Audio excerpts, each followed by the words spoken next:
Salam bagi kita semuanya, Ibu Bapak, Saudara yang kami kasihi dalam Kristus Yesus. Marilah kita mendengar firman Tuhan, khotbah epistel Minggu tanggal 23 Maret tahun 2025. Sebelumnya mari kita berdoa. Damai sejahtera dari Allah Bapa yang melampaui segala akal, itulah yang akan memelihara hati dan pikiran kita dalam Kristus Yesus Tuhan kita. Amin. Firman Tuhan bagi kita tertulis dalam kitab Yesaya pasal 5 ayat 1 sampai ayat 7. Demikian firman Tuhan. Nyanyian tentang kebun anggur. Aku hendak menyanyikan nyanyian tentang kekasihku, nyanyian kekasihku tentang kebun anggurnya. Kekasihku itu mempunyai kebun anggur di lereng bukit yang subur. Ia mencangkulnya dan membuang batu-batunya dan menanaminya dengan pokok anggur pilihan. Ia mendirikan sebuah menara jaga di tengah-tengahnya dan menggali lubang tempat pemeras anggur. Lalu dinantinya supaya kebun itu menghasilkan buah anggur yang baik, tetapi yang dihasilkannya ialah buah anggur yang asam. Maka sekarang hai penduduk Yerusalem dan orang Yehuda, adililah antara aku dan kebun anggurku itu. Apakah lagi yang harus diperbuat untuk kebun anggurku itu yang belum kuperbuat kepadanya? Aku menanti supaya dihasilkannya buah anggur yang baik. Mengapa yang dihasilkannya hanya buah anggur yang asam? Maka sekarang aku mau memberitahukan kepadamu apa yang hendak kulakukan kepada kebun anggurku itu. Aku akan menebang pagar durinya sehingga kebun itu dimakan habis, dan melanda temboknya sehingga kebun itu diinjak-injak. Aku akan membuatnya ditumbuhi semak-semak, tidak dirantingi dan tidak disiangi, sehingga tumbuh putri malu dan rumput.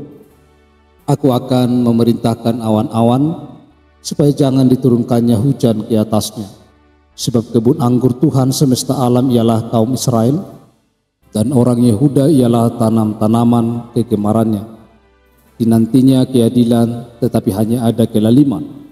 Dinantinya kebenaran, tetapi hanya ada keonaran. Demikian pembacaan firman Tuhan, saudara yang kami kasihi dalam Kristus Yesus.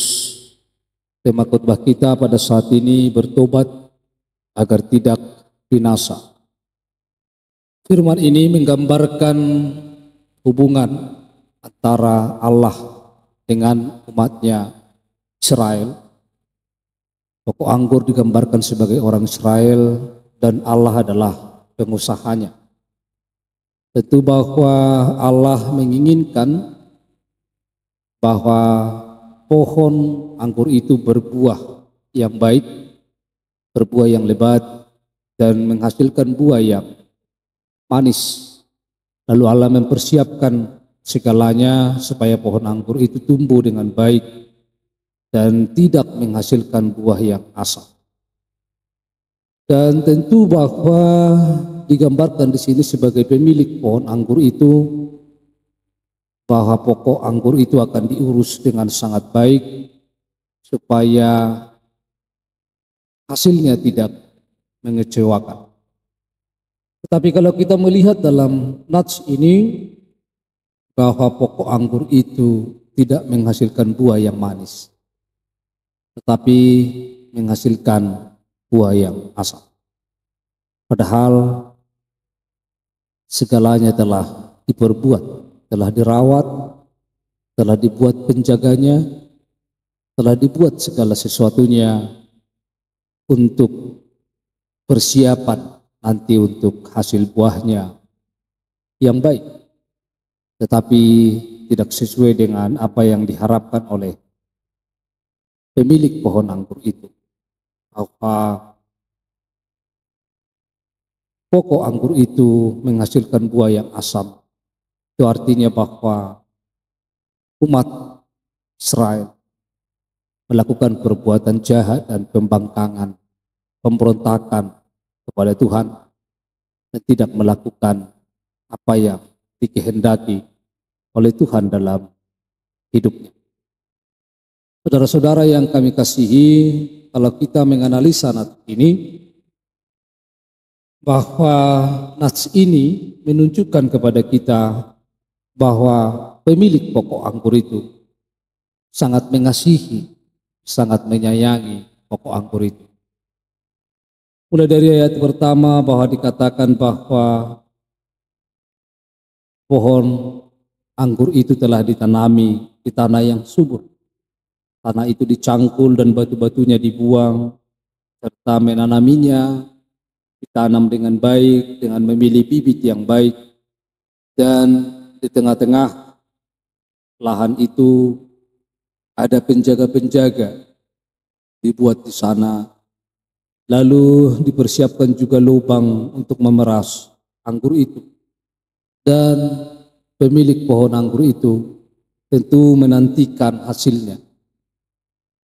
Supaya apa yang kita tanam, apa yang kita usahakan, tentu kita juga akan menantikan hasilnya dalam hidup kita. Tetapi kita melihat tadi bahwa anggur itu asam. Ini menggambarkan bahwa hubungan antara umat Israel dan Tuhan, bahwa Israel tidak sesuai dengan apa yang dituntut, diminta oleh Tuhan. Padahal Tuhan telah memberkati mereka, Tuhan telah mempersiapkan mereka menjadi umat pilihan. Tuhan telah mempersiapkan mereka dalam segala hal. Tetapi justru perilaku mereka mengecewakan Tuhan dalam hidupnya.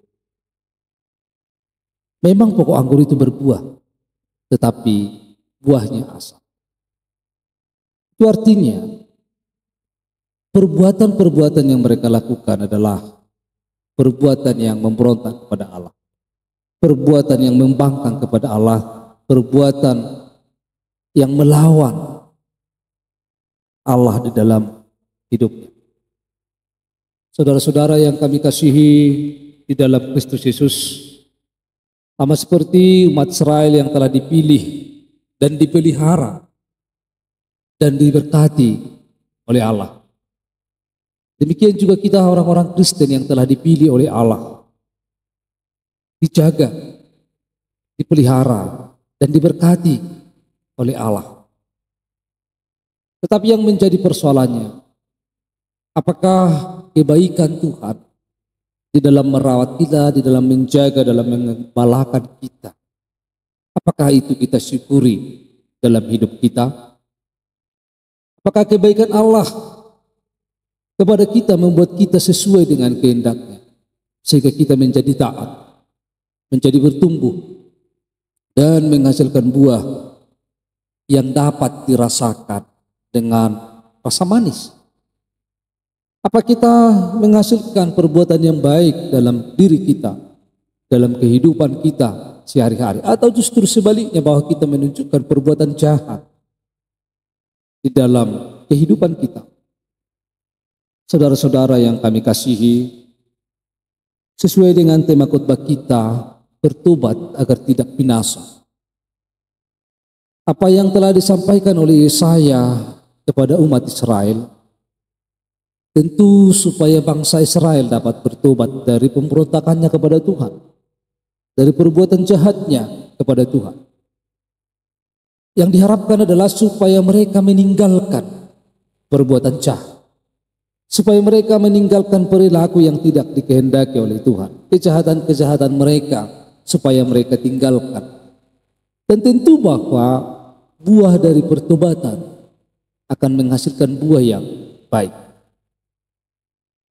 Jika tanaman itu baik, jika pertumbuhannya baik, maka lebih besar kemungkinannya bahwa buah itu akan menguntungkan bagi pemilik, atau menghasilkan buah yang manis, buah yang dapat dinikmati oleh semua orang dan merasakan sukacita karena buah itu.